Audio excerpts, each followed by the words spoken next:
చెప్పింది కదా, ఈవిడ గారి మీద అరవకూడదు, బుజ్జగించాలి.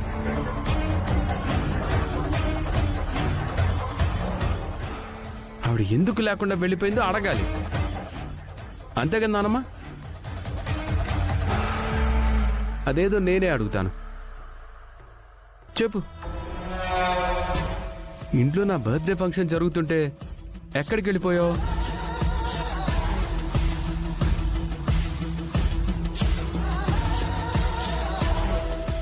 నిన్నే అడుగుతోంది. నోరేమైనా పడిపోయిందా? సమాధానం రావట్లేదేంటి?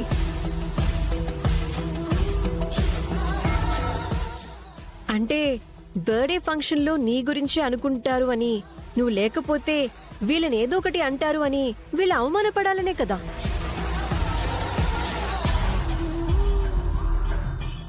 ఇంటెన్షన్ అదే అయి ఉంటుంది. పనుంటే చెప్పి వెళ్ళేది కదా. మా ఆయన్ని బాధ పెట్టాలని నేనెందుకు అనుకుంటాను? మా అత్తయ్యని అవమానపరచాలని నేనెందుకు అనుకుంటాను? మరి అలా అనుకున్న దాని ఎక్కడికి వెళ్ళావు?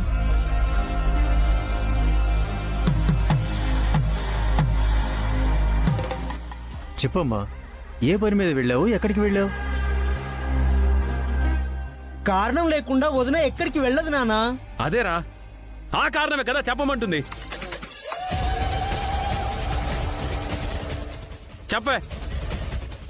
నాకు తెలిసిన వాళ్ళొకరు హాస్పిటల్లో ఉన్నారండి. వాళ్ళకి ప్రాణం మీదకొచ్చిందండి. ఆ పరిస్థితుల్లో నేను ఖచ్చితంగా వెళ్లాల్సి వచ్చింది.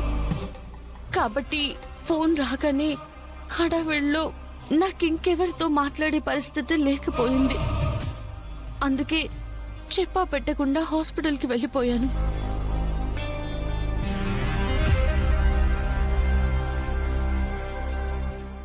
ఆహా, ఇంతకీ ప్రాణాపాయ స్థితిలో ఉన్నారని చెప్పిన ఆ పేషెంట్ ఉన్నారా పోయారా? అక్షిత,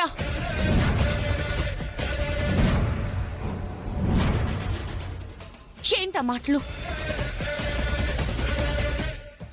వాళ్ళకేం కాలేదు. వాళ్ళు క్షేమంగానే ఉన్నారు. కానీ ఇప్పుడు నీ పొజిషన్ క్షేమంగా లేదు. అంటే ఇక్కడ నీ కుటుంబం కంటే, నీ భర్త కంటే, నీ అత్తగారి పరువు కంటే, ఈ ఇంటి గౌరవం కంటే నీకు వాళ్ళెవరో ముఖ్యమైపోయారన్నమాట. అంతేగా?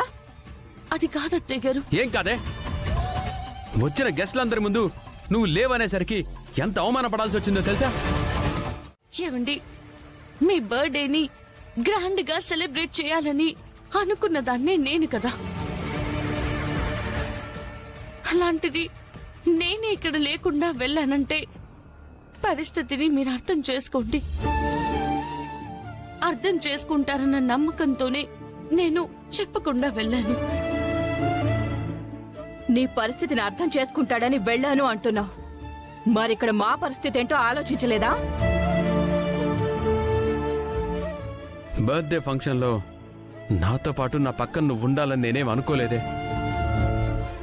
కానీ వచ్చిన గెస్ట్ల ముందు మర్యాద కాపాడుకోవాలి కదా. కానీ నువ్వు చేసిన పని వల్ల మొత్తం అందరం అవమానపడ్డాం. మా అన్నయ్యని అందరూ చేతికని వాడిలో చూశారు. మా మమ్మీని కోడలు నదుపులో పెట్టుకోలేదానివి అన్నారు. సరేరా, తెలియని వాళ్ళు ఏదో మాట్లాడారు. ఇప్పుడు తను వెళ్ళడానికి కారణం ఏంటో చెప్పింది కదా, ఇంకా ఎందుకు నిందిస్తారు? అవును, ఇంతకీ హాస్పిటల్లో ఉన్న వాళ్ళు ఎవరు?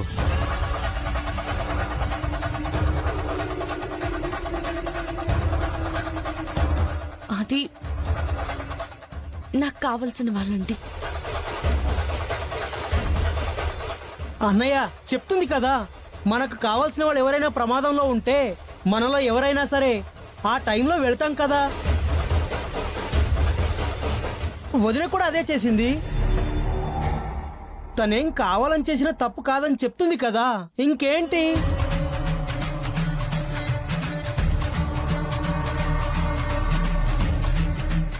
వదిన, నువ్వు లోపలికి వెళ్ళు.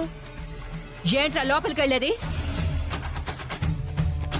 లోపలికి వెళ్ళమనుకుంటే ఏం చేయమంటావే?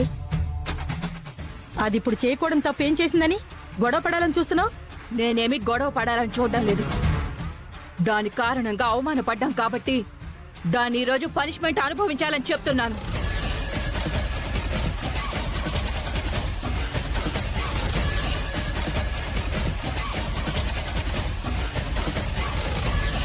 పనిష్మెంటా? అక్క తప్పు చేయలేదు కదండి, దేనికి పనిష్మెంట్? ఏయ్, పని మనిషివి పని మనిషిలా ఉండు. ఫ్యామిలీ విషయాల్లో తల దూర్చొద్దు.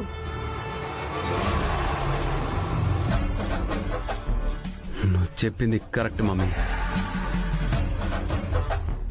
తప్పు చేసిన వాళ్ళకి ఖచ్చితంగా పనిష్మెంట్ ఇచ్చి తీరాలి.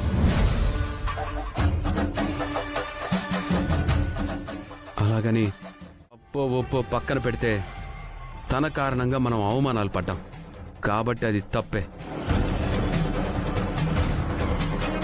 కాబట్టి నువ్వే పనిష్మెంట్ ఇచ్చినా నాకు ఓకే.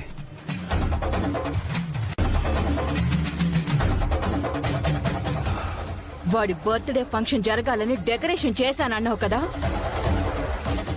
వాడి పుట్టినరోజు నీకు జీవితాంతం మరుపురాని రోజుగా ఉండిపోవాలని ఏర్పాట్లు చేశానన్నావు కదా. ఈ రోజు మర్చిపోలేని రోజులాగా మాకు మిగిలిందే, అది అవమానాలతో.